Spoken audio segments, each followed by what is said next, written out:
Well, take me home, country road.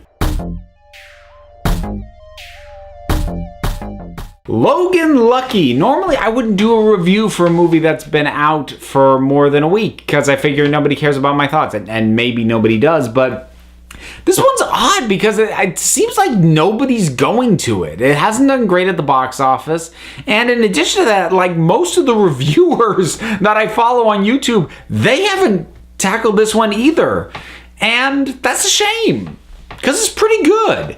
It's not great. I think if you look at the Rotten Tomatoes score, which I think is still in the 90s, that might give you a disproportionate idea of like, oh, this is a genius film that's being ignored. It's not genius, but you know what? It's good and it's fun and it's an interesting antidote to a lot of what you'd expect out of the summer, and certainly what you'd expect out of a heist film. So if you don't know the plot of Logan Lucky, it is, I mean, the simplest way to put it is it's a countrified version of Ocean's 11. It deals mainly with Channing Tatum as this guy who's down on his luck, and he has a plan to steal money basically from a NASCAR speedway.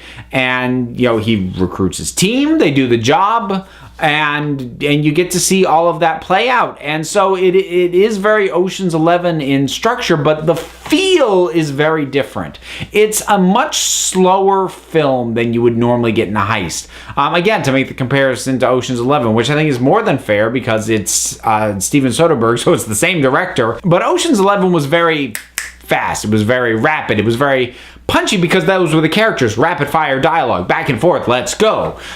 This is not that. It's like the entire pace of the story has been slowed down to match the pace of the characters. And I know I just implied the characters are slow. I don't mean mentally slow. I mean they speak slowly. They do things more deliberately. They're not in a rush for just like as a way of life, and the movie kind of reflects that. So it's an interesting way to go about what is normally a more high octane kind of genre, which is heist movies. So that's an interesting approach in how to do it, and it gives it its own pretty unique flavor as far as these things go, because for something that is as slowly paced as this is, normally you'd think, well, it's this stupid, indulgent, artsy thing, and it's not really. Again, it just suits the characters with these slow conversations and these slower scenes, but at the same time it's still witty and funny, and the characters are smart, and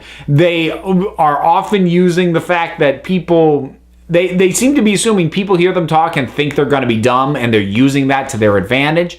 And the cast is really good. Channing Tatum really does a great job in terms of both portraying sort of the mastermind of this thing and being lovable. And he has some great stuff going on with his daughter. There's some really touching stuff with that towards the end of the movie. Adam Driver as his brother. This is the only thing I've seen Adam Driver in outside of Star Wars, so it was interesting for me to see him do something else as an actor. I think probably for most people, the scene stealer is Daniel Craig as Joe Bang, who is kind of doing the sort of Jim Varney kind of convict character. It's a lot of fun, and it's very obvious that he's having a lot of fun, which is nice to see, because I think you felt in his last turn as Bond that he didn't really want to be there for a lot of that, but he's obviously having a lot of fun here, and he wants to be here, and he's having a good time, and it's a good supporting cast overall. There are a couple of weak spots on this. One is Seth MacFarlane, who, I'll be honest, I like a lot of Seth MacFarlane's stuff. I don't love a ton of it, but I like a lot of it.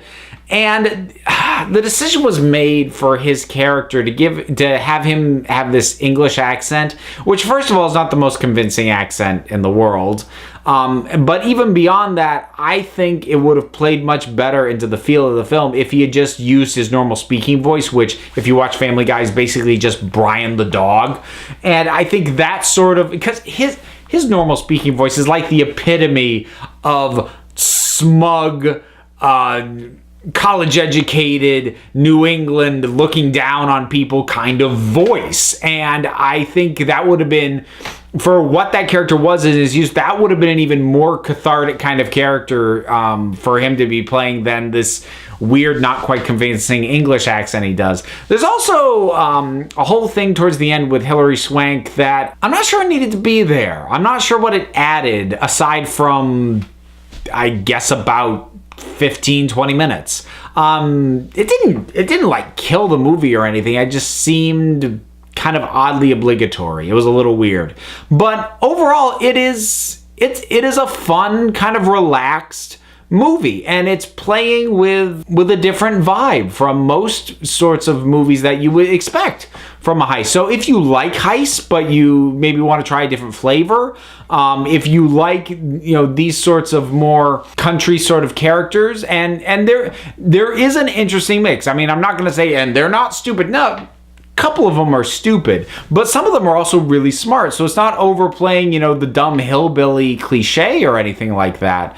And it feels respectful to the characters and their way of life, to be completely honest.